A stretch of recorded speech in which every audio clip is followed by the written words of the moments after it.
রামদাস ঠাকুর এবং শ্রীনিবাস আচার্য প্রভু, এই তিনজন হচ্ছে পরবর্তী মহাপ্রভুর কলবর, মহাপ্রভু নিকুঞ্জবন ঠাকুরের কলবর হচ্ছে ওনারা তিনজন। যখন মহাপ্রভু চলে যাওয়ার পরে আবার মহাপ্রভুর প্রেম ধর্মটা কি হচ্ছে, আবার বিলুপ্তির পথে চলে যাচ্ছিল। বিভিন্ন জনে বিভিন্ন রকমের মানে আপনার মত প্রতিষ্ঠা করতে যাচ্ছে। তখন এই তিন আচার্য আইসা ওরা আবার আমাদের এই বৈষ্ণব ধর্মটাকে ওনারা শক্ত করে মহাপ্রভুর পদগুলো, মহাপ্রভুর নির্দেশাবলী আবার দেখাই দিয়ে গেছেন। ঠিক আছে। তো এই শ্যামানন্দ প্রভু ছিলেন গরিদাস পণ্ডিতের শিষ্য। কার শিষ্য? গরিদাস পণ্ডিতের শিষ্য থেকে হৃদয় চৈতন্য প্রভু, আর হৃদয় চৈতন্য প্রভু শিষ্য হচ্ছে গিয়ে শ্যামানন্দ প্রভু। শ্যামানন্দ প্রভুর নাম ছিল দুঃখী কৃষ্ণ দাস। হ্যাঁ, তো ওনাকে কি বলে হৃদয় চৈতন্য প্রভু পাঠাচ্ছেন জীব গোস্বামীর কাছে। তো জীব গোস্বামী ওনাকে সেবা দিয়েছেন যে কুঞ্জবন ঝাড়ু দেওয়ার জন্য। হ্যাঁ, এই জন্য এই কুঞ্জবন উনি প্রতিদিন ঝাড়ু দিতেন। একদিন রাধারানী ওনার পায়ের নপুর ছেড়ে দিয়ে গেছেন ওই ইয়াকে কৃপা করার জন্য, শ্যামানন্দ প্রভুকে কৃপা করার জন্য। তো যখন এখানে নপুর রেখে গেছেন তখন উনি ঝাড়ু দিতে এসে নপুর পেয়েছে। নপুরটা পেয়ে স্পর্শ করার সাথে সাথে ওনার অক্ষসাত্ত্বিক বিকারাদি ওনার শরীরে দেখা দিয়েছে। তুমি বাবা, যার এই নপুর তো সাধারণ কোনো ব্যক্তির না, এই নপুর স্পর্শ করার সাথে সাথে আমার এরকম প্রেম আদি আমার শরীরে জাগ্রত হয়েছে। তখন উনি এই নপুর ধরে কান্না করছেন, কারণ রাত্রে আর কেউ থাকে না এখানে, রাধা কৃষ্ণ ছাড়া তো সখীরা ছাড়া তো আর কেউ থাকে না। তখন এদিকে কুঞ্জবন থেকে যখন চলে গেছেন রাধারানী, গিয়ে দেখে যে ওনার পায়ে একটা নুপুর নাই। তখন ললিতা সখীগুলো, ললিতে আমার তো একটা চরণ নুপুর একটা পাচ্ছি না। তখন বলছে যে মনে কুঞ্জবন করে আছে। তখন ললিতা সখী বলে তুই একটু খুঁজে দেখ। তখন ললিতা সখী আসি দেখে যে শ্যামানন্দ প্রভু নুপুর ধরে কান্নাকাটি করছেন, মাথায় চোয়াচ্ছেন, চোখে চোয়াচ্ছেন, ঠিক আছে, হৃদয়ে চোয়াচ্ছেন। তখন এই দেখে তখন ললিতা সখী আসি বলতেছে, বাবা এটা তো এই নৌকোটা তো আমার। তখন বলছে যে এই নপুর তোমার, যদি তোমার হয় তাহলে তোমার আরেকটা পায়ে নপুর থাকবে। এখানে এটা তো অনেক দামি নপুর, এটা তো কোনো সাধারণ কোনো ব্যক্তির না। ঠিক আছে। হ্যাঁ, হরে কৃষ্ণ। হ্যাঁ, হরে কৃষ্ণ। হ্যাঁ, হ্যালো হ্যালো। নিকুঞ্জবন, রাধে রাধে। নিকুঞ্জ মনে আমরা আছি। হরে কৃষ্ণ। হরি বল।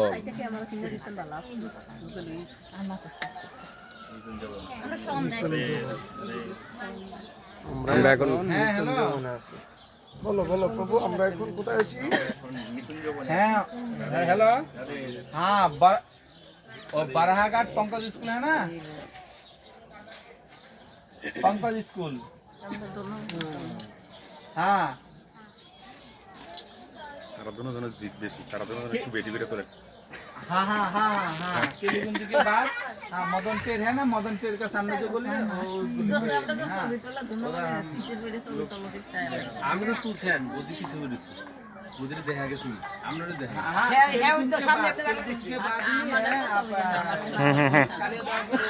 হরে কৃষ্ণ। এটা রানিং অবস্থা, সামনে ক্যামেরা আনা যাবে না? বেশি মাসি ছবি নামটা ভিতরে অপশনটা নাই।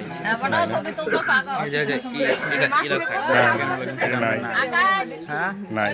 হ্যাঁ, পরে কি হয়েছে, পরে উনি ললিতা সখীকে বললো যে এটা কি বলে, এটা তোমার যদি নপুর হয় তোমার আরেক পায়ের নপুর তো থাকার কথা।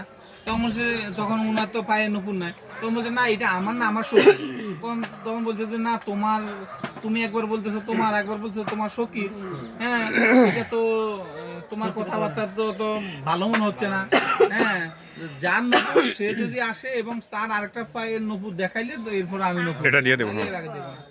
হ্যাঁ, তখন এবার রাধারানী বলে, রাধারানী এতদিন কুঞ্জবনে তুমি রাস হয়, কখনো তো তোমার নপুর হারায় না, তুমি আজকে কি লীলা করছো? তখন রাধারানী বললো যে এখন শ্যামানন্দ তো আমাকে দিচ্ছে না, বলছে তুমি যাওয়ার জন্য। তখন রাধারানী আসতে আসে বলে, বাবা সাধারণ বালিকার রূপ ধারণ করে আসতে আসে বলে, বাবা এই নপুর তো আমার।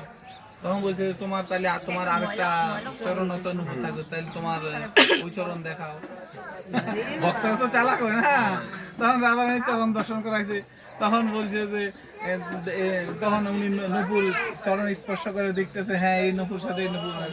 তখন বলছে দেখো এই কুঞ্জবনে এত রাত্রে তো অন্য কেউ থাকে না, তোমরা কে? তোমাদের এখন এই নপুর স্পর্শ করার সাথে সাথে আমার অশ্বশান্তি বিকার আদি, আমার শরীরে প্রেম আদি সঞ্চারণ হচ্ছে, তাহলে তুমি তো সাধারণ কেউ না, তোমার আগে রূপ দর্শন করা হবে।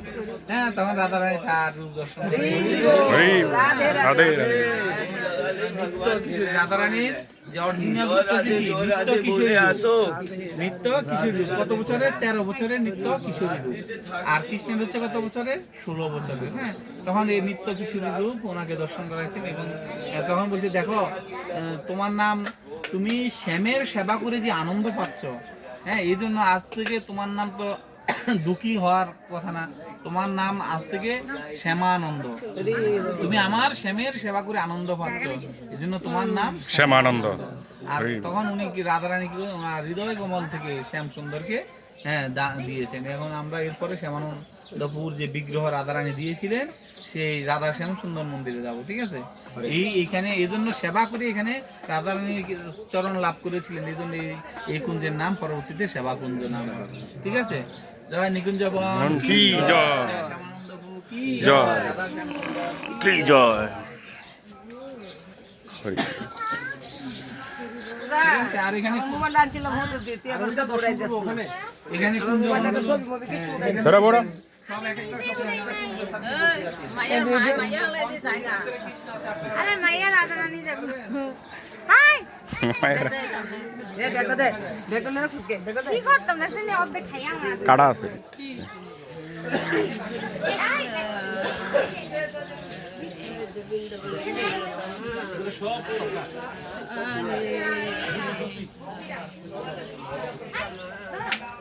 জয় রাধে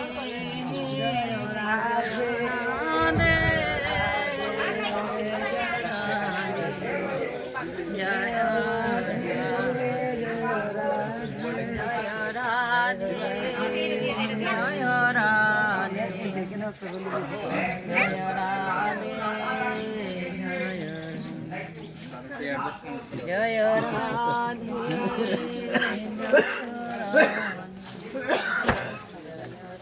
জয় এই মন্দিরে কিন্তু ছবি তোলা নিষেধ, ভিডিও করা নিষেধ কিন্তু। বলছে এদের শুনে একটা জিনিস বলছে, কোথাও ঘটে কোথাও পটে, ভগবান এখানে পটে পূজিত হয়। আর এখানে যে এই মন্দিরে